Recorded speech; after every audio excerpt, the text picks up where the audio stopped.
ஆலய தீபம் நேயர்களுக்கு ரேகா மணியின் அன்பு வணக்கம்.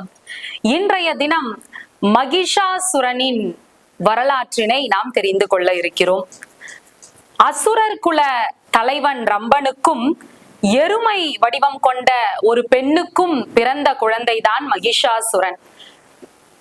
மகிஷாசுரன் தேவர்களையும் முனிவர்களையும் படாத பாடுபடுத்தி வருகிறான்.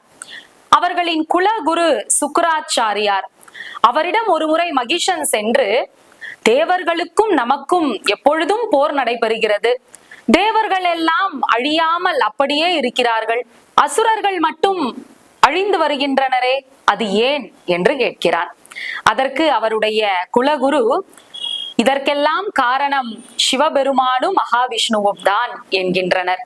திருப்பார்கடலை கடைகின்ற பொழுது அதிலிருந்து வெளிவருகின்ற அமிர்தத்தை அனைவருக்கும் பகிர்ந்து கொடுப்போம், அந்த அமிர்தத்தை உண்பவர்களுக்கு சாகா வரம் கிடைக்கும் என்று சிவபெருமான் சொல்லியிருக்கிறார். அந்த சமயம் மகாவிஷ்ணு ஒரு மோகினியாக பெண் வடிவம் கொண்டு அதிலிருந்து வருகின்ற அமிர்தத்தை எல்லாம் எல்லாருக்கும் பகிர்ந்து கொடுத்திருக்காங்க. அதுவும் தேவர்களுக்கு மட்டும் கொடுத்திருக்காங்க, அசுரர்களுக்கு கொடுக்கல. அதன் பயனாய் தேவர்கள் ஒவ்வொரு முறை சண்டை ஏற்படுகின்ற பொழுதும், போர் நடைபெறுகின்ற பொழுதும் ஏதோ சில பிரச்சனைகளோடு தப்பித்துக் கொள்கிறார்கள், அசுரர்கள் மட்டும் அழிந்து வருகின்றார்கள்.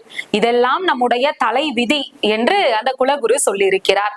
இதை கேட்ட மகிஷாசுரன், நான் பிரம்மதேவரை நோக்கி தவம் இருந்து மிகப்பெரிய வரத்தை கேட்க போகிறேன், அந்த வரத்தினால் தேவர்களின் வாழ்க்கையை எப்படியெல்லாம் நான் மாற்ற போகிறேன் பாருங்கள் அப்படின்னு சொல்லி தவம் இருக்கலாம்னு ஒரு முடிவெடுக்கிறான்.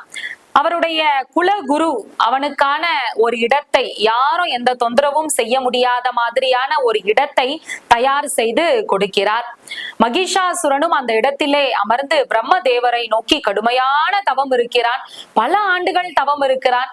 அந்த தவத்தினால் அவனை சுற்றி ஒரு புற்று ஏற்படுகிறது. அந்த புற்றுக்குள்ள பாம்புகள் எல்லாம் வந்து குடிகொள்கின்றன. அந்த பாம்பெல்லாம் அவனை கொத்துது. அவனை கொத்தி அந்த விஷமானது அவனுடைய தலைக்கு ஏறிய பிறகும் கூட அவனுக்கு ஒண்ணும் ஆகல. காரணம், அவன் இருக்கின்ற அந்த தவம் தான். எவ்வளவு தவம் இருந்தாலும் பிரம்மதேவர் வரல. கடுமையான கோபம் மகிஷாசுரனுக்கு. உடனே தன்னுடைய உடைவாளை எடுத்து நெஞ்சை கிழித்து கொண்டு, நான் இன்னைக்கே இறந்து போறேன் பாரு அப்படின்னு உடைவாளை எடுக்கின்ற பொழுது பிரம்மதேவர் அந்த இடத்திலே தோன்றுகிறார். எவ்வளவுதான் கஷ்டத்தை கொடுத்தாலும் உறுதியான நம்பிக்கையோட நீ தவம் இருந்ததால உனக்கு நான் வரம் கொடுக்கிறேன், என்ன வரம் வேண்டும் கேள் அப்படின்னு பிரம்மதேவர் மகிஷாசுரன் கிட்ட கேட்கிறாரு. அதற்கு மகிஷாசுரன், நான் அழியாத வரம் எனக்கு வேண்டும், எனக்கு இறப்பு என்ற ஒன்றே இருக்கக்கூடாது அப்படின்னு கேட்கிறான். ஆனா உலக உயிர்கள் பிறந்ததுன்னா ஒரு நாள் இறந்துதானே ஆகணும், அதுதானே இயற்கை நியதி.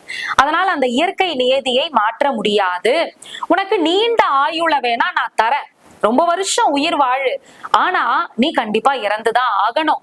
அதற்கான முடிவையும் நீயே தேர்ந்தெடுத்துக்கொள், யாருடைய கையால் நீ இறக்க வேண்டும் அதையும் நீயே சொல்லிடு அப்படின்னு பிரம்மதேவர் கேட்கிறார்.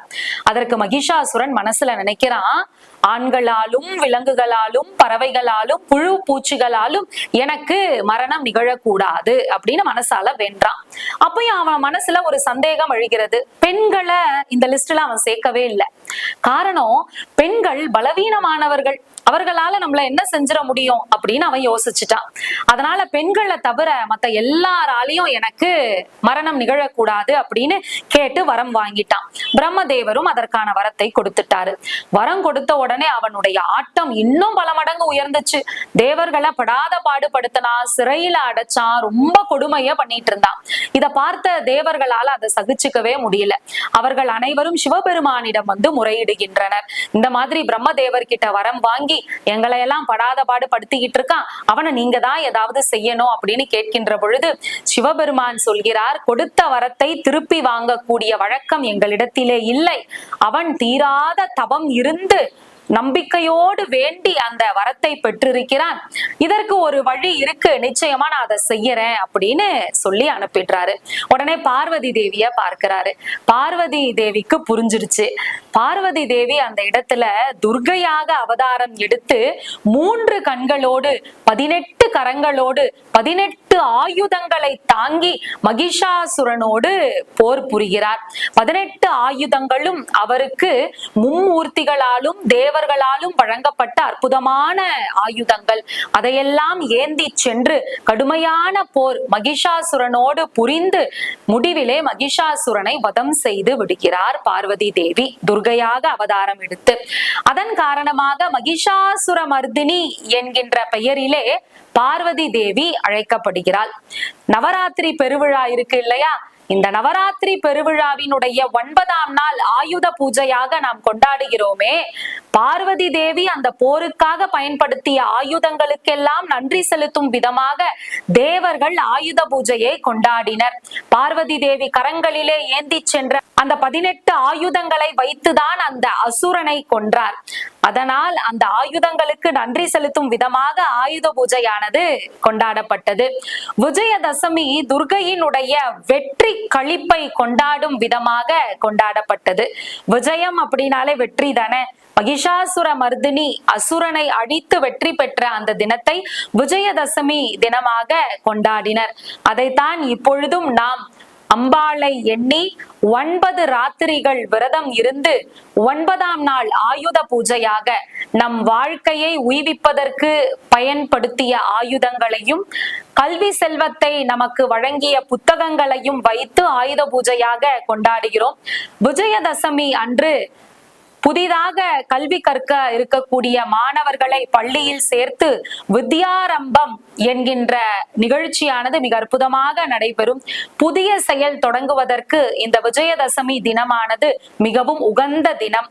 இப்படி தேவர்களை படாத பாடு படுத்தி வந்த மகிஷாசுரனை வதம் செய்து மகிஷாசுர மர்தினியாக பார்வதி தேவி விளங்கிய அற்புதமான நாட்கள் எல்லாம் நம் வாழ்க்கையை உய்விப்பதற்காக.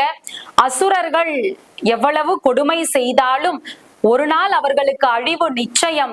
இறைவனும் இறைவியும் அந்த அழிவை நிச்சயம் தருவார்கள் என்பதற்கு இந்த வரலாறு ஒரு சான்று. இதோட இவர்களுடைய ஆட்டம் முடிந்ததா அப்படின்னா இல்ல. மகிஷாசுரனுக்கு ஒரு தங்கை இருந்தாள். அந்த தங்கை எப்படிப்பட்டவள்? அவளால் என்ன துன்பம் ஏற்பட்டது? அதை நாளை தெரிந்து கொள்வோம். அதுவரைக்கும் உங்களிடமிருந்து விடை பெறுவது ரேகாமணி. நன்றி, வணக்கம்.